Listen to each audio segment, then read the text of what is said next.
Welcome back, boys and girls, ladies and gentlemen, and thank you for being supportive for this channel, Yani. Thank you for subscribing, thank you for commenting, thank you for actually even criticizing.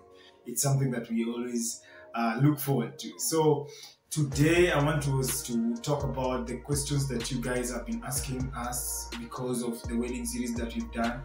And it's because of the several videos that we've done. There are many questions that I've got myself that I really want to talk about in this episode, and I know that you guys really want honest answers. So let's just jump right into it.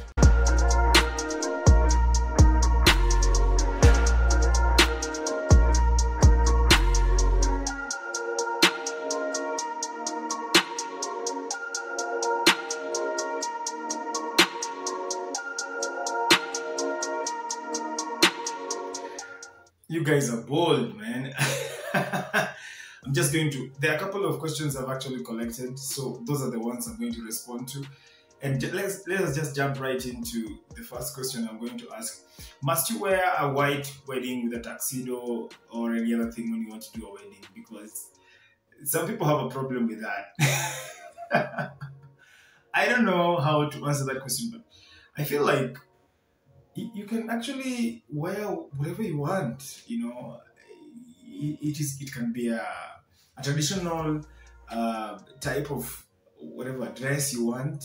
So I don't think if somebody wants says that they want to wear a tuxedo or they want to wear a white dress for their wedding, it's a bad thing.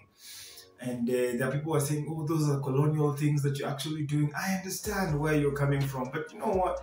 The thing here is that I kind of feel like it's something you guys have decided upon. You two people have decided upon. So if you've decided upon wearing a white dress, it doesn't matter what people will say. Some people actually come up with stories like, okay, fine, you guys have like, you guys have stayed together. You guys have even got kids. So why would you wear a white dress? I think it's your choice. Personally, I think it's your choice. Yeah. Wow, where are we now? Okay, now the next question I have here is, how do you know that she's the one? How do you identify, like, how do you really know that the person you're actually marrying or walking down the aisle with is the one? Wow, this one is a tough one, and I know when it comes to matters with relationships, it depends with your preference also.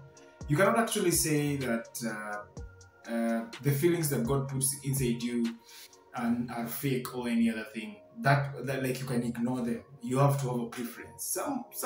Some people prefer brown women. Some prefer black is beautiful. Yeah, you know what I'm saying. So above that is that I think you should just actually go outside there and have like open up yourself for relationships, you know, and then you'll meet the person who you could be connected to. Like, you'll feel like this is the person I'd really love to spend the rest of my life with. Number two is that go outside there and find that person and make them the one, because there's no specific place or jinx or puzzle that you're going to solve to kind of point that this is the person, or to say that this is the one. You have just to actually be in the game. I don't know how to put this straight. Being in the game, not really in the game of actually toasting people or toasting girls and boys. I'm just trying to say that, how do you know that this woman or man is the one that I need to spend the rest of my life with? It's just giving yourself a chance, going outside there and trying to, you know, give yourself you know, because you can't actually know that this person is the one if you've not even actually taken them out for a coffee. You've not even have a conversation with them for 10 minutes. You really not know what is important to them, you know. So I think that is what we need to do in terms of trying to understand that question of, how do you really know it's God's will that you guys are together? How do you really feel? What is the sign that God actually shows you that this is the person who you're supposed to be with? Is there a sign that actually God shows you to be the one? I've ever had these stories whereby people say that I actually dreamt, or God showed me that you're the one. I cannot say that that is entirely falls. In some cases it happens, but you know, God works in mysterious ways anyway. Everybody has his own path. You can actually get couples who dreamt of each other. I don't know whether I'll get them in. I'd really love to get people who actually have that kind of testimony. But for me, I think I went and found this girl and make her the one. You know, you have to make, because I'm trying to imagine if you missed. What if there was the one that actually God actually kept for you, and then you missed marrying the one, then you angered God for not marrying the one, then the next generation actually got the wrong hands because you didn't marry the one, you had kids with the person who God didn't intended you to. It doesn't make sense. It beats the sense. So brothers and sisters, you need to actually just look around you. You might even find that the person you're looking for is just right under your nose.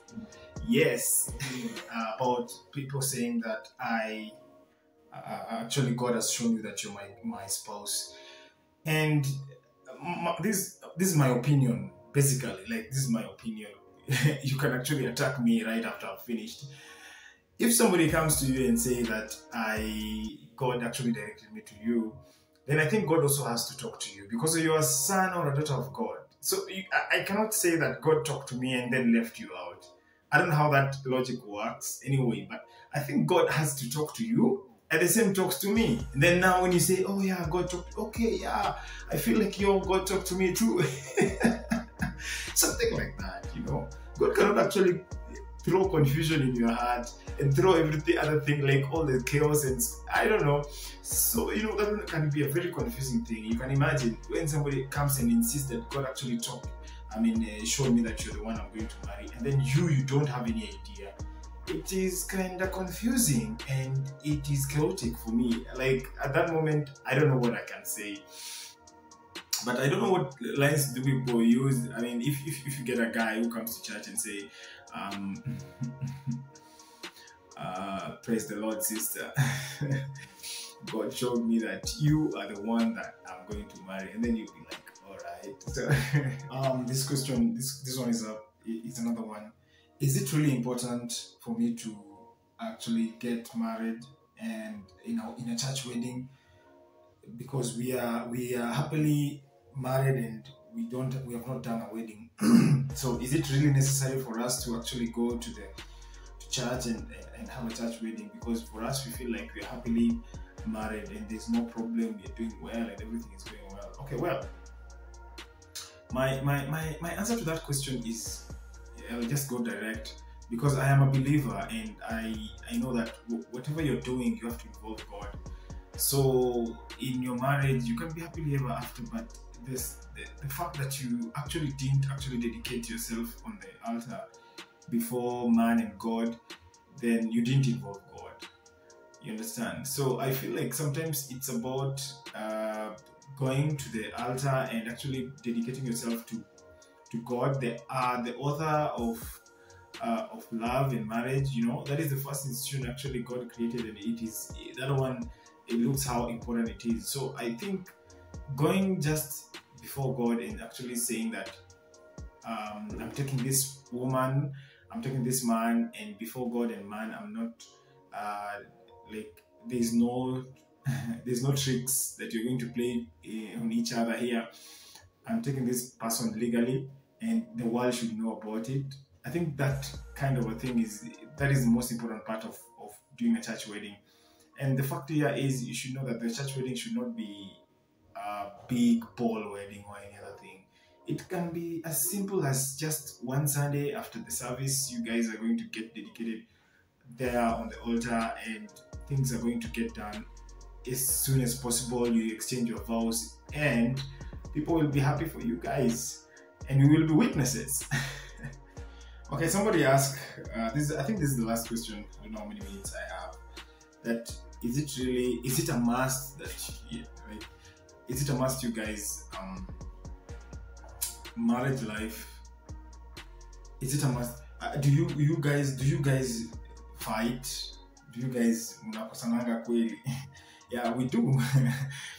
And you know, if you guys don't really kosana, or you know, whatever it is you guys are having a bone of contention with, if you guys don't argue, you don't what do you call it? Not literally fighting.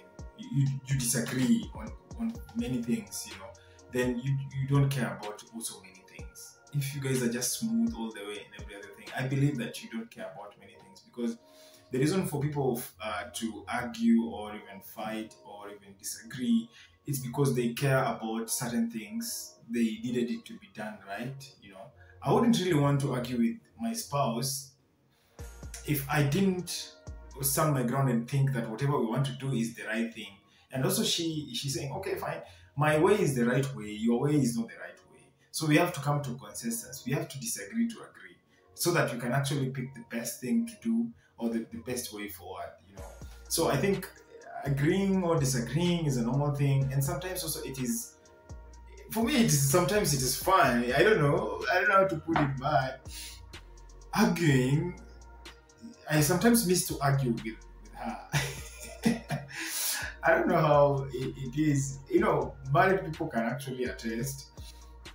Sometimes you miss to argue with your significant other, because you feel like, today I just want to argue with her. I just want to, not in a bad way anyway. But you see, argument is just part of marriage life, And as much as you're getting into it, you shouldn't look at it as a very negative part of marriage life or any other thing. But I feel like it is a good and a healthy part of marriage life. Sometimes there are some arguments which can drain you out so badly, and unaweza argue pakato. But the good thing here is, if you don't feel like you really keep talking, or you want to talk bad words, you just either walk away or you just keep quiet, or blah blah blah. But if you really are passionate about argument, I wish you guys would see how we argue. I don't know whether we should do a video of how we argue. It is always a passionate argument. Any people are passionate about whatever they want to say. When I'm arguing with her, she feels passionate about that topic. I am supposed to do this and blah blah blah. And I wouldn't really label her like she's talking a lot, But at that moment, I'm just trying to say so. Thank you for being part of Alabaster Box 254 family, guys. And we are creating something new, something fresh for 2022, and I know that you guys are going to love it. And because we're going to involve people, like many people, to these discussions, we are going to actually bring family, friends, people who are married, like young people like us, so that we can actually talk about these topics, not only with our opinion, because with their opinion also it matters. So until next time, guys, cheers. Every subscriber who's subscribing here, you are so much important, and God loves you.